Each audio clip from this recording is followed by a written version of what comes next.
இந்த kitchen window viewers எல்லாருக்கும் வணக்கம். எல்லோரும் எப்படி இருக்கிறீங்க? இன்றைக்கி ஒரு ஸ்வீட் ரெசிபி தான் நம்ம பார்க்க போகிறோம். தமிழ்நாட்டில் ரொம்ப ஃபேமஸான டிஷ்ஷு தேங்காய் மிட்டாய் இல்லை தேங்காய் பர்ஃபி. அதுக்கு என்னென்ன பொருட்கள் தேவை அப்படிங்கிறத குயிக்காக பார்த்துடலாம். இன்றைக்கி வந்து வெல்லம் நம்ம 2 முறையில் செய்யலாம். ஒன்று சர்க்கரை, வெள்ளை சர்க்கரை, அப்படி இல்லைன்னா வெல்லம் சேர்த்து செய்யலாம். நான் வெல்லம் சேர்த்து தான் செய்ய போகிறேன். மெஷர்மெண்ட் என்ன அப்படிங்கிறத உங்களுக்கு சொல்லிவிடுறேன். தேங்காய், துருவின தேங்காய் வந்துட்டு இந்த ஆளாக்கு இருக்கு இல்லையா, இதில் நான் 2 ஆளாக்கு எடுத்துருக்கிறேன். நீங்கள் எந்த கப்பில் வேணாலும் நீங்கள் நார்மலாக டம்ளரோ கப்போ எது வச்சுருக்கீங்களோ அதை வச்சு மெஷர் பண்ணிக்கலாம். இதில் 2 ஆளாக்கு நான் இப்போ எடுத்துருக்கிறேன். அதே போல் சம அளவு 1:1 ரேஷியோ தான். 2 கப்பு 2 ஆளாக்கு வந்துட்டு மண்டை வெல்லம் இருக்கு இல்லையா, மண்டை வெல்லம் எடுத்துருக்கிறேன். கொஞ்சம் உடச்சி நுணுக்கி எடுத்துருக்கிறேன். அப்புறம் வந்து இது வறுக்கிறதுக்கு தேங்காய் லேசாக வந்து வறுக்கிறதுக்கு நெய் யூஸ் பண்ண போகிறேன். இது நம்ம வீட்டில் வெண்ணெய் வாங்கி உருக்கின நெய் தான். இதுக்கான லிங்க் வந்துட்டு ஸ்க்ரீனில் போடுறேன், அப்படி இல்லைன்னா கீழே உங்களுக்கு டிஸ்கிரிப்ஷன் பாக்ஸ்லையும் கொடுக்குறேன். நெய் வந்து எதுக்குன்னா, நம்ம தேங்காய் வந்து லேசாக வாட்டி எடுப்போம். அதே போல் நம்ம எந்த ட்ரேயில் வந்து நம்ம முடிச்சதுக்கப்புறம் போட போகிறோமோ அதில் வந்து க்ரீஸ் பண்ணிக்கிறதுக்காக தான் நெய். ஸோ ஒரு 2-3 ஸ்பூன் இருந்தால் நம்மளுக்கு போதும். இதில் தேவைப்பட்டால் அவங்கவுங்க விருப்பப்படிக்கு ஏற்ற மாதிரி நம்ம ஏலக்காய் பொடி இருக்குல்ல, ஏலப்பொடி சேர்த்துக்கலாம். அப்புறம் இது சேர்த்துக்கலாம், முந்திரி சின்ன சின்னதாக வந்து பொடிசாக நறுக்கினது கூட சேர்த்துக்கலாம். நான் இன்றைக்கி இது 2 பொருள் தான், தேங்காய், வெல்லம், இது 2 மட்டும் சேர்த்து தான் செய்ய போகிறேன். வாங்க இதை எப்படி செய்கிறது அப்படின்னு பார்த்துடலாம். ஒரு அடிகனமான பாத்திரத்தை நான் இப்போ எடுத்து வச்சுருக்கேன் அடுப்பில். இது நல்லா வெயிட்டாக இருக்கும். இதில் வந்து நம்ம ஒரு 1.5 ஸ்பூன் மட்டும் நெய் ஊற்றிருக்கேன். நெய் ஊற்றிட்டு நம்ம எடுத்து வச்சுருக்கிற தேங்காய் இருக்கு இல்லையா, துருவி வச்சுருக்க தேங்காய், அது எல்லாத்தையும் போட்டு நம்ம லேசாக இளமருப்பாக வறுத்துக்கலாம். கலர் மாறிட வேண்டாம், சும்மா அந்த லேசாக இளமருப்பாக மட்டும் வறுத்துக்கலாம்.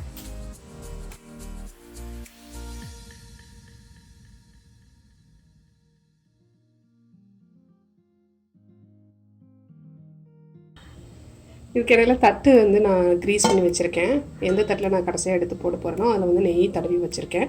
அதே போல் நம்ம எடுத்து வச்சுருந்த வெல்லம் இருக்கு இல்லையா, வெல்லம்மை வந்து ஒரு பால் காய்கிற பாத்திரத்தில் எடுத்து வச்சிட்டேன். இதில் வந்து ஒரு 1/4 டம்ளர் அந்தளவுக்கு தண்ணி. இந்த இது கரையிறதுக்காக, வெல்லம் கரையிறதுக்கு தான். ஸோ நான் இந்தளவுக்கு தான் ஊற்ற போகிறேன் தண்ணி. ஓகே, ஒரு 1/4 டம்ளர் இருக்கும். 1/4 டம்ளர் தண்ணி ஊற்றிட்டு நம்ம அடுப்பில் வச்சு நல்லா வெல்லத்தை கரைச்சிடலாம். ஏன்னா வடிகட்டி இதில் விட போகிறோம். தூசி மண் எதுவும் இருக்கிறதுக்கு வந்துட்டு வடிகட்டுறதுக்காக இதை வடிகட்டிட்டு பார்ப்போம், இதை காய்ச்சிட்டு பார்ப்போம்.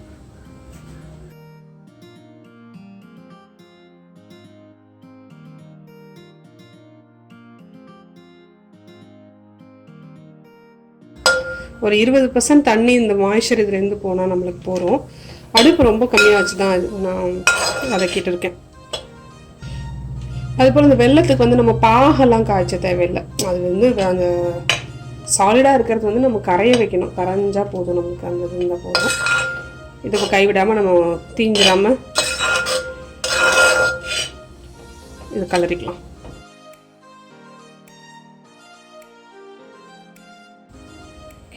நம்ம அந்த வெல்லம் வந்து கரைச்சாச்சு, இந்த அளவுக்கு தான். பாகுக்கு நமக்கு அது எதுவும் வேண்டாம், நல்லா இல்லை தண்ணியாக கரையட்டும், அவ்வளோதான். இதை வந்து நம்ம இதில் வடிகட்டிடலாம். தேங்காய் வறுத்து வச்சுருக்கோம் இல்லையா, இதை நம்ம வடிகட்டிடலாம்.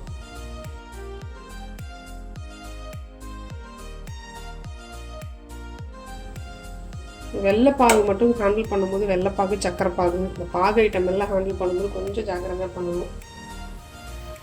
ரொம்ப காயம் பட்டும் சூடு வந்து நான் சுகரு அந்த சிரப்லலாம் வந்து பயங்கரமாக இருக்கும். அவ்வளோதான், இது வடிகட்டியாச்சு. நம்ம கிளறிட்டு கைவிடாமல் இனிமேல் நம்ம 3 போல் எல்லாத்தையும் கிளறி இந்த எல்லாம் திரண்டு வர மாதிரி ஆக்கணும். நம்ம பாத்திரத்தில் ஒட்டாமல் தேங்காய் வந்து நம்மளுக்கு திரண்டு வரணும். அது வந்துட்டு லோ டு மீடியம் இந்த இதுலேயே வச்சுக்கலாம். அதே போல் வெல்லம் வந்து நான் இப்போ வந்து சரிவிகிதம் எடுத்திருக்கேன், லைக் 1:1 அந்த மாதிரி எடுத்திருக்கேன். உங்களுக்கு இனிப்பு ஜாஸ்தி தேவைப்பட்டதுன்னா நீங்கள் 1க்கு 1.5 அந்த மாதிரி கூட யூஸ் பண்ணிக்கலாம். 1:1.5 அப்படி எடுத்துக்கலாம். அது ஆனால் ரொம்ப தித்திப்பாயிடும். இது 1:1ங்கிறது கொஞ்சம் நல்லாயிருக்கும், ஓரளவுக்கு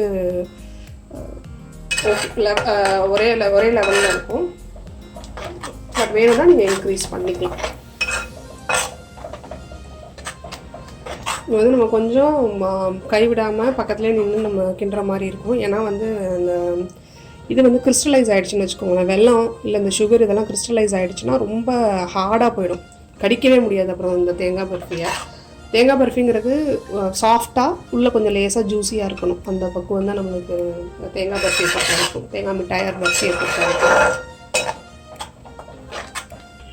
வெள்ளத்தில் பண்ணுறது வந்து தேங்காய் மிட்டாய் கொஞ்சம் நல்லது. ஏன்னா வெள்ளத்தில் உங்களுக்கு அயன் இருக்கிறதுனால நம்ம நார்மல் சுகர் யூஸ் பண்ணுற அளவுக்கு நம்ம பயப்பட வேண்டாம். தேங்காய் வந்து ஹெல்தி ஃபேட்டு தான். ஸோ இது என்னை பொறுத்த வரைக்கும் ஒரு ஹெல்தி ஃபுட்டு தான். நீங்கள் ஒரு பீஸ் சாப்பிட்டிங்கன்னா, அதுக்கு மேலேனா கொஞ்சம் உங்களுக்கு அதில் செய்கிறதுக்கு வாய்ப்புகள் இருக்குது. ஒரு பீஸ் 2 பீஸ்னால் வந்துட்டு தாராளமாக சாப்பிட்டுக்கலாம்.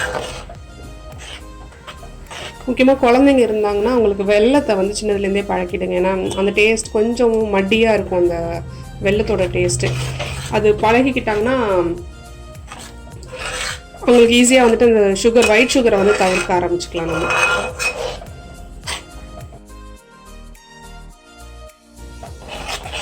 இது வந்து ஒரு குறைஞ்சபட்சம் ஒரு 10லேருந்து 15 நிமிஷம்குள்ளாகும் என்னை வந்து திறந்து வரது. ஏன்னா இந்த அளவுக்கு, ஏன்னா நான் 2 ஆழாக்கு எடுத்துருக்கேன் இல்லையா, இந்த அளவுக்கு இந்த மாய்ஸ்சர் ஃபுல்லாக எவாப்ரேட் ஆகிட்டு நம்மளுக்கு வந்து நல்லா திரண்டு வரணும், ஒட்டாமல் சட்டையில் ஒட்டாமல் சுருண்டு வரணும். வேணும்னா நீங்கள் இடையில கூட ஒரு ஸ்பூனோ 2 ஸ்பூனோ நெய் சேர்த்துக்கிறதுனா சேர்த்துக்கலாம். ஏலப்பொடி வேணாலும் இந்த ஸ்டேஜில் சேர்த்துக்கலாம். முந்திரி பருப்பு வேணாலும், அது அவங்களோட விருப்பம், வீட்டில் அவைலபிலிட்டியை பொறுத்து.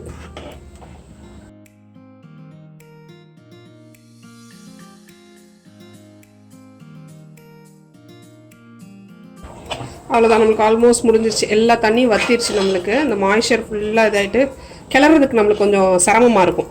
அதுதான் நம்மளுக்கு அது கரெக்டாக சேர்ந்து வந்திருக்கு அப்படின்னு சொல்லிட்டு. இப்போ பார்த்தீங்கன்னா நல்லா சுருண்டு வந்துருச்சு. எல்லாம் பாத்திரத்துலேயும் ஒட்டலை. லோவில் மட்டும் வச்சுக்கோங்க, லோலே பண்ணணும், அடுப்பு ரொம்ப ஜாஸ்தி பண்ணிடாமல். இது நல்ல இந்த பாகு வெல்லம்னு சொல்லுவாங்கள்ல, அந்த வெல்லங்கிறதுனால நல்ல கலர் டீப் ப்ரௌனாக இருக்குது. அதுபோல் தண்ணி மட்டும் கொஞ்சம் 1/4 டம்ளரை விட கம்மியாகவே ஊற்றிக்கோங்க. ஒரு ஸ்பூனில் வந்து ஒரு ஸ்பூன் 1.5 ஸ்பூன் இல்லை 2 ஸ்பூன் மேக்ஸிமம் அந்த மாதிரி ஊற்றிக்கோங்க. எனக்கு கொஞ்சம் தண்ணி ஜாஸ்தி ஆகிடுச்சு.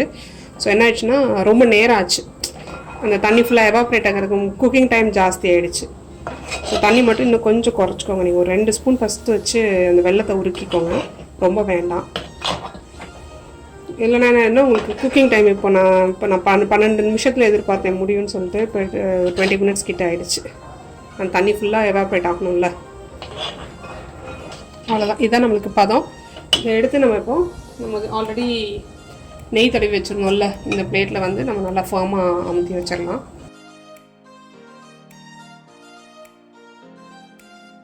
நம்ம பிளேட்டில் வந்து இந்த மாதிரி நல்லா ஃபர்மாக அழுத்தி வச்சுட்டேன் ஒரு பக்கமாக. இது கொஞ்சம் லேசாக ஆறட்டும். வேணும்னா நீங்கள் மேலே ஒரு ஸ்பூன் நெய் வந்து ட்ரிசில் பண்ணிக்கலாம். அதே போல் லேசாக கொஞ்சம் ஆறணும். கொஞ்சம் ஆறுனதுக்கப்புறம் நம்ம வந்து, அதாவது இந்த சூடு லேசான சூடு இருக்கும்போதே நம்ம பீஸ் போட்டு வச்சிட்டோன்னா அதுக்கப்புறம் கம்ப்ளீட்டாக ஆறுனதுக்கப்புறம் தான் எடுக்க முடியும். அப்போ தான் உடையாமல் வரும் நம்மளுக்கு பீசஸ். அவ்வளோதான். நான் உங்களுக்கு இப்போ கொஞ்சம் ஆறட்டும், நம்ம எப்படி பீஸ் போடுறது அப்படின்னு காமிச்சிட்றேன்.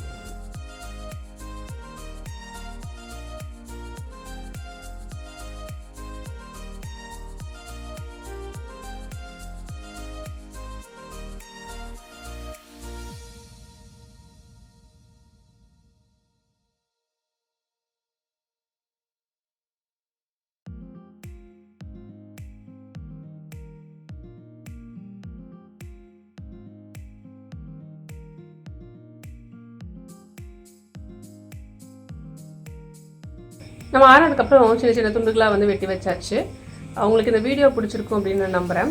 அம்மா கொடுத்த ஒரு சின்ன டிப் மட்டும் சொல்ல விரும்புகிறேன். அதில் இப்போ இன்கேஸ் உங்களுக்கு தண்ணி கூட போயிடுச்சுன்னா ஒரு கைப்பிடி, அதாவது 2லேருந்து 3 டேபிள் ஸ்பூன் வந்துட்டு ரவை சேர்த்துக்கலாம் அப்படின்னாங்க.